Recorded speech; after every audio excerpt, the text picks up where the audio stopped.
Hola, bienvenidas y bienvenidos a Brainlab, tu podcast a la mente, el espacio donde regularmente vamos a tratar de explicar conceptos que tienden a ser un poquito complejos de neurociencia en un lenguaje sencillo. Y para esto lo vamos a hacer con la participación de investigadores, principalmente de nuestro país, pero también de afuera.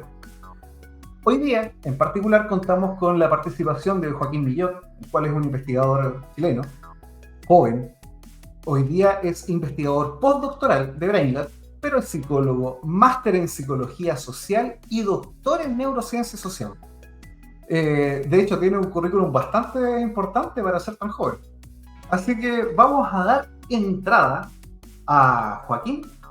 Bienvenido, Joaquín.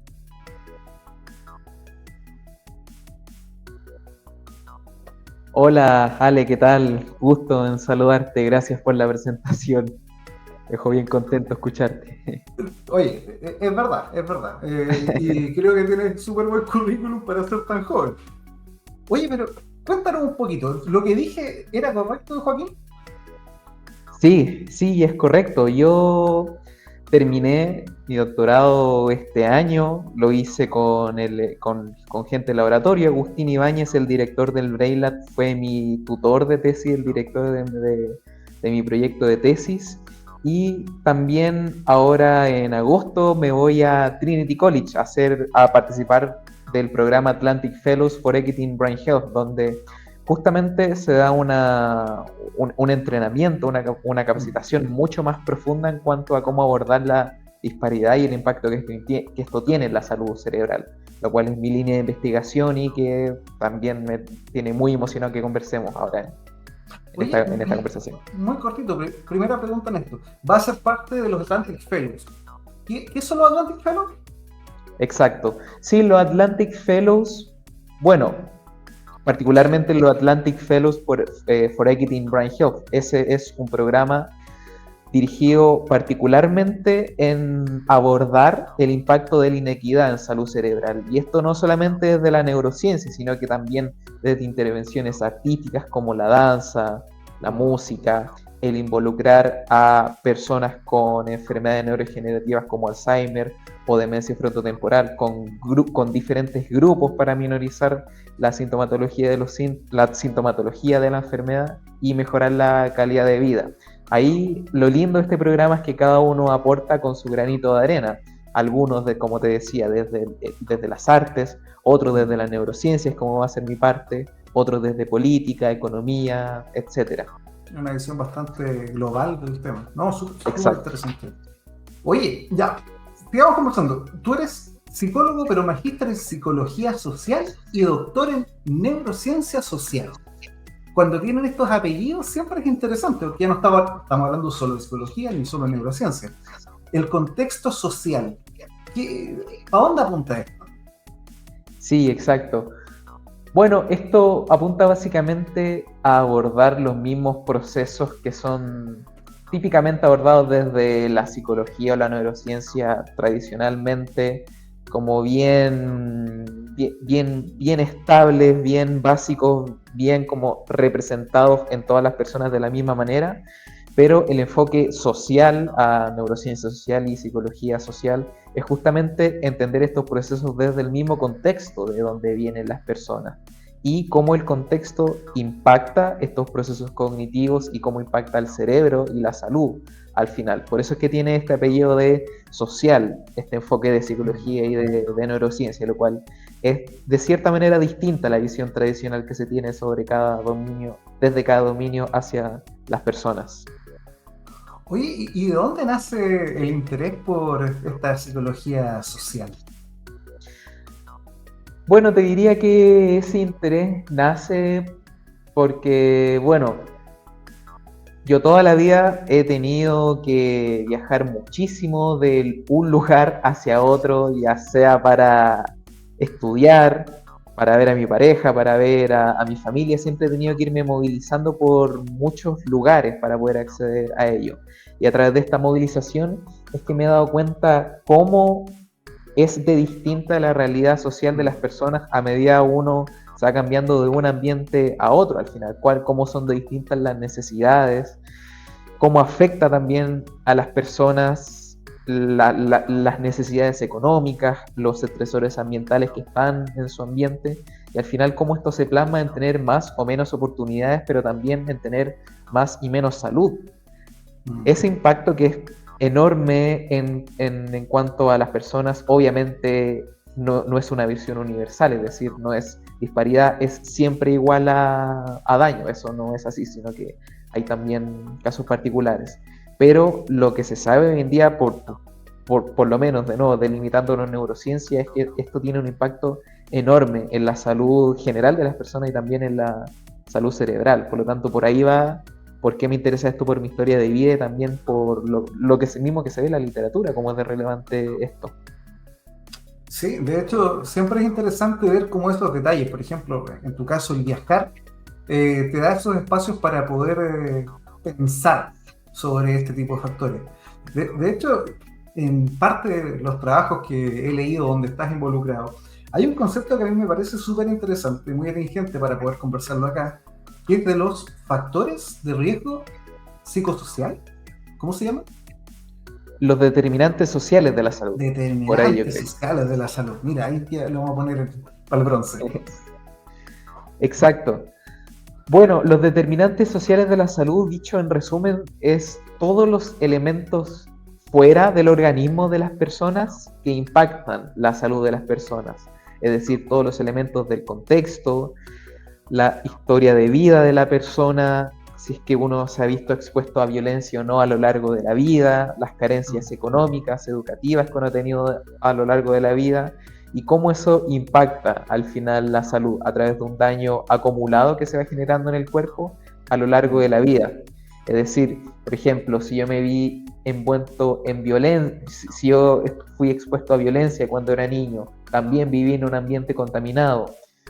Luego también me vi envuelto en violencia cuando fui creciendo o no pude acceder a tanta calidad de educación como hubiese sido mejor, o estuve en un trabajo muy estresante. Todo ese daño se va acumulando a lo largo de la vida y genera un impacto enorme, como te decía anteriormente, en la salud, pero también en la salud cerebral. A eso es en resumen a lo que se refiere los determinantes sociales de la salud, todo lo que está fuera del organismo que la impacta. De hecho, ese factor me parece, o sea, cuando hablamos de estos factores externos es súper interesante porque choca bastante con la visión más determinista que se tenía antes de qué es lo que teníamos, qué es lo que podíamos afectar nosotros, desde la perspectiva, bueno, yo como bioquímico, que tiende a ser una visión más determinista en eso, se tendría a pensar que o todo es genético, o todo es biológico, o, bueno, en estricto rigor sí, pero con influencias importantes de afuera. Esto ya deja de ser algo que está tan etéreo, tan en la nada, y empieza a tomar un cariz distinto. Se empieza a ver. Tenemos cosas que podemos medir. No, es un tema súper interesante. De hecho, el peso que se le da a lo social ahora es tremendo. Oye, y cuéntanos un poquito más entonces, actualmente, ¿con qué estás trabajando? ¿En qué consiste tu investigación? Exacto. Dame un segundito que voy a subir un poco esto. Sí. Pero se veía muy bonito el polerón, debo decir. Y sigue bajando cada vez más. Ahí estamos, bien de nuevo. Yo soy más bajo. Bien, te cuento lo que estoy trabajando ahora, Ale. Mira, ahora estoy casi totalmente enfocado en datos de Latinoamérica, los cuales son del consorcio RedLab, lo cual son diversos sitios de investigación, centros de investigación o clínicas que reclutan participantes y sujetos con Alzheimer y demencia frontotemporal a lo largo de Latinoamérica. Estos son sujetos que vienen de Chile, de Argentina, de Perú, de Colombia, de Brasil y también sujetos de Estados Unidos para realizar la comparación con sujetos de Latinoamérica versus sujetos que no son de Latinoamérica. Por lo tanto, justamente estoy trabajando con esta cohorte, la cohorte de RedLab, viendo cómo justamente los determinantes sociales de la salud se asocian con la incidencia y la severidad de los síntomas de la demencia. Esto estamos viendo directamente cómo en base a si es que de nuevo uno fue expuesto a nueva violencia cuáles fueron las carencias económicas que ha tenido a lo largo de la vida y cómo esto impacta al final el cerebro de las personas y si es que presentan o no demencia a lo largo de la vida y cómo esta también va, qué tan severa es esta. Por lo tanto, básicamente eso, trabajar con el cuestionario es un cuestionario con el que trabajamos de determinantes sociales de la salud y cómo esto impacta en la salud cerebral en los sujetos. Muy tremendo. Una breve pausa comercial por temas técnicos. Oye, nos estabas contando entonces de cuáles son tus investigaciones y hay una pregunta que en esto me gusta, que es ¿y esto con qué se come? Para la gente que nos está escuchando, digo para la gente, ¿cómo se traduce esto en algo para el día a día o algo práctico? Sí, mira, a ver,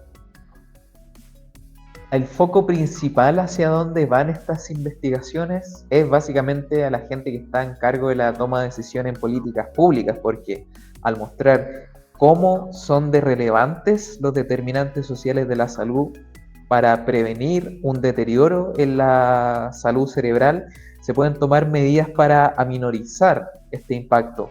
Por ejemplo, ofrecer mayor acceso a la educación en contextos de nivel socioeconómico bajo, llevar una mayor estimulación, mayor capital cultural a estas comunidades para, de nuevo, fortalecer la salud, con el objetivo de fortalecer la salud cerebral y prevenir la demencia también. O en contextos donde se sabe que la contaminación tiene un impacto, o sea, se sabe en la literatura que la contaminación tiene un impacto también en la salud cerebral. Por lo tanto, en contextos donde las personas están altamente expuestas a contaminación, ir y generar una intervención para aminorizar o eliminar este estresor ambiental, entendido como algo que impacta negativamente el organismo. Por lo tanto, hacia ahí van dirigidas directamente los resultados que nosotros generamos con las investigaciones, a problematizar sobre este tema. Ya en cuanto a la aplicabilidad que esto puede tener en el día a día para las personas, eso va más bien en otra línea de investigación que también trabajamos en el laboratorio, que es bien la línea de la alostasis, que si quieres la podemos ver en más detalle después, porque eso va directamente para ver cómo se regula el estrés en las personas y cómo esa regulación del estrés tiene un impacto también en la salud cerebral. Eso es más dirigido al nivel individual de las personas. Oye, no, y de hecho, justamente por este proceso de alfabetización que me gusta mucho, que es poder compartir este conocimiento, una de las citas, de las máximas que tengo en mi vida es que la gente no extraña lo que no conoce. Y mientras no sepan que estos factores están ahí, que hay estas cosas que están afectando, de repente, es como se habla tanto que la gente normaliza estas cosas, pero saber que son factores que te están motivando, que te están moviendo, que te están cambiando tu camino y trayectoria, cuando uno es capaz de tener conciencia de este tipo de factores, uno igual puede generar cambios. De hecho, creo que esa excusa de que siempre es solo voluntad, no, igual hay que saber. Y cuando la gente por eso sabe que está siendo afectada por estas cosas, puede tomar medidas al respecto. Exacto, sí. Una ola muy psicológica. Sí, yo también pienso desde ese punto de vista, pero también pienso que es necesario controlar y generar cierto manejo de intervención sobre estos impactos, sobre estos factores que no están dentro del control de las personas, tales como te decía anteriormente, la contaminación, la violencia, la inseguridad en el contexto. Ahí es donde se necesita una intervención de un organismo más grande, como podría ser un organismo municipal o a nivel de gobierno, para generar algo y aminorizar ese daño que se está sucediendo ahí. Sí, esto se tiene que terminar traduciendo en cambio en políticas públicas, definitivamente. Exacto. Sí, no, de hecho tratar de pelear contra todo el mundo es re complejo. Para eso tenemos organismos estructuras que deberían apoyarnos. Oye, hablaste de un término que también ha salido en un par de publicaciones que científicamente está muy en boga, es muy interesante, que es la alostasis. ¿Y qué es esta palabra que suena como tan rara? Sí, mira, la definición literal de alostasis es la mantención del equilibrio a través del cambio. Y ahí es donde está la clave para entender la alostasis. No es solamente la mantención del equilibrio y que todo permanezca normal, sin ninguna alteración, no, sino que es cómo en base a entornos que son cambiantes y sabemos que son cambiantes, se mantiene un equilibrio en adaptación como es ante ese cambio. Y esto se ve plasmado concretamente en cómo el cuerpo se va adaptando a entornos cambiantes. Por lo tanto, la alostasis se entiende en las personas en cómo el cuerpo y los distintos niveles fisiológicos, como los niveles de azúcar en sangre, la tonalidad muscular, el arousal que nosotros presentamos dentro del cuerpo o el nivel de excitación corporal, cómo esto sucede para adaptarse al contexto. Eso es la alostasis, el proceso de modificación del cuerpo para adaptarse al contexto y dar una respuesta adaptativa frente a esto. Te doy un ejemplo súper sencillo y concreto de alostasis. Por ejemplo, nosotros vamos caminando por la calle y vemos que se acerca alguien hacia nosotros de manera amenazante, escondiendo la mano, y nosotros intuimos que esta persona nos podría querer asaltar o hacer daño. Por lo tanto, antes de que la persona nos asalte o que nos diga algo, nosotros incrementamos el tono muscular en nuestro cuerpo, aumenta la frecuencia cardíaca para oxigenar los músculos necesarios para tener la respuesta de lucha o huida, como sería en un caso si es que alguien nos quisiera asaltar. ¿Cómo? El fight or flight, que se conoce. Exacto, sí. Ese mismo. Y por lo tanto, es necesario prepararse para esta situación peligrosa para el organismo, para que el organismo esté preparado para enfrentarla. Porque si no estuviese preparado, es decir, nosotros tenemos todo el cuerpo relajado, no hay una tonalidad muscular adecuada, no vamos a poder ni luchar ni huir, por lo tanto el organismo va a estar en riesgo. Ese es un ejemplo claro de la alostasis y esto aplica obviamente a muchos otros escenarios.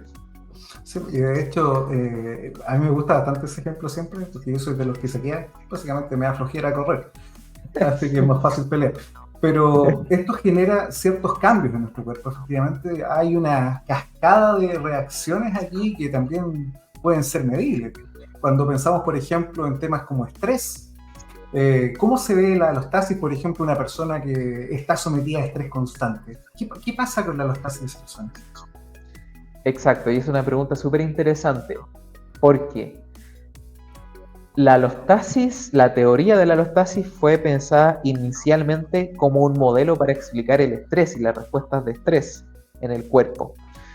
Por lo tanto, cuando un organismo se ve constantemente enfrentado a estresores ambientales, tales como, por ejemplo, necesito estar siempre atento en mi barrio porque han asaltado muchas personas, por lo tanto, siempre es muy probable que me asalten a mí.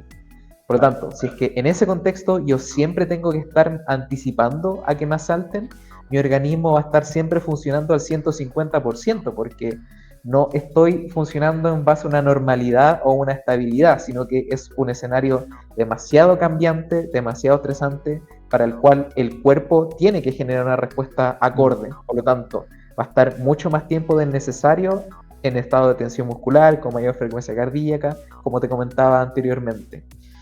Cuando esto sucede crónicamente en el tiempo, es que ahí se genera una sobrecarga alostática. Esto es la acumulación del daño, básicamente, a lo largo del tiempo. O muchas respuestas alostáticas para adaptarme al contexto, repetidas crónicamente, eso es lo que genera la sobrecarga alostática, que es básicamente estar funcionando siempre al 150%.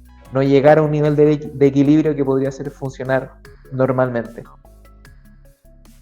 Oye, ahí nos metemos igual con temas de salud mental, por ejemplo, que justamente cuando hablamos de procesos como trastornos ansiosos, el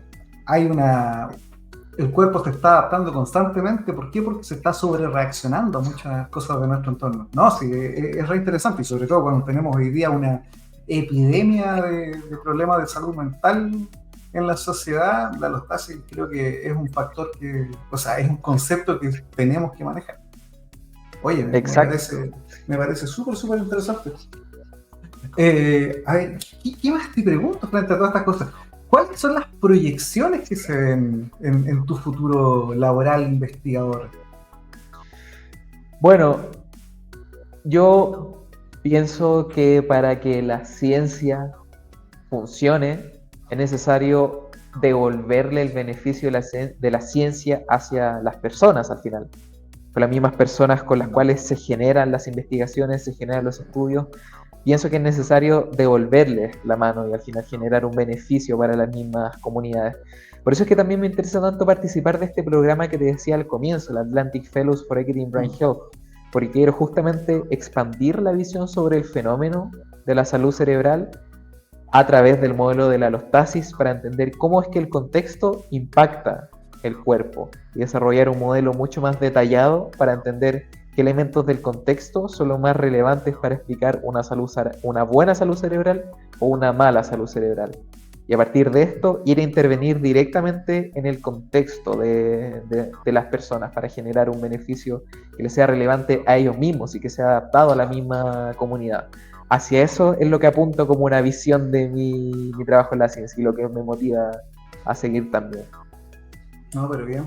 De hecho, a mí por lo menos, yo que no soy psicólogo, pero sí me gusta el tema de la comunicación científica y la ciencia participativa, es de hecho justamente uno de los pilares en la nueva forma de la ciencia, esta ciencia participativa, donde el sujeto de estudio no es solamente un sujeto de estudio, sino que es parte de todo un fenómeno, donde el científico ya no es solamente un mero espectador, sino que es parte, donde se involucran todos. Creo que esa visión de la ciencia, por lo menos, es también uno de las necesidades a futuro que se tiene, no solamente en psicología. Exacto, sí, yo pienso lo mismo, y más en campos de estudio que son enfocados en la disparidad social y disparidad socioeconómica. Ahí es donde es más necesario devolverle la mano a los participantes con los cuales estamos realizando la investigación. Sí. No, completamente de acuerdo, completamente de acuerdo. Oye, mira, estamos en el tiempo, así que yo por lo menos creo que te voy a tomar nuevamente para un segundo capítulo con Joaquín. Encantado. Muy interesante la conversa. Oye, y una pregunta que me gusta hacer al final. ¿Cuál sería tu consejo para la gente que nos está escuchando y piensa como, ¿podría ser mi camino este de la investigación? Tú dices un consejo... Consejo, frase motivacional, cita histórica, lo que vuestra merced considere que es el mejor mensaje para los que nos están escuchando y se pueden interesar. Mira, aprovechando que estamos hablando de alostasis, yo diría, más que un consejo, diría como una cita o un pensamiento, diría que la clave es entender que la salud es justamente mantener la estabilidad a través del cambio. Es decir, no ver solamente el estado del cuerpo y entender eso como salud o no, sino que ver cómo es que el cuerpo interactúa y se adapta en un contexto, entender eso como la salud. Por lo tanto, ahí estamos cambiando el foco, no hacia una salud o una visión de la salud tradicional o que no cambia a través del tiempo, sino que cómo esta interactúa constantemente con el entorno. Eso te diría como algo que me gustó, que me hubiese gustado decir. Me gusta. De hecho, biológicamente, cuando uno queda cuando se logra el equilibrio es porque estamos listos. Uno siempre va contra el equilibrio, moviéndose de manera dinámica, biológicamente. Sí. Mira, súper bien. Joaquín, muchísimas gracias por participar hoy día con nosotros, compartir vuestros conocimientos, que no son pocos. Y bueno, aprovechando que estás por acá, dejo a todos invitados a que puedan seguirnos en nuestras redes. Van a encontrar investigaciones, no solamente de Joaquín, sino que de todos los investigadores con los que estamos generando este espacio. Y a seguir buscándonos, compartiendo y seguir aprendiendo de este mundillo que es la neurociencia. Así que nos vemos nuevamente en el próximo capítulo. Encantado, Ale, muchas gracias. Nos vemos. Chao, que estén bien.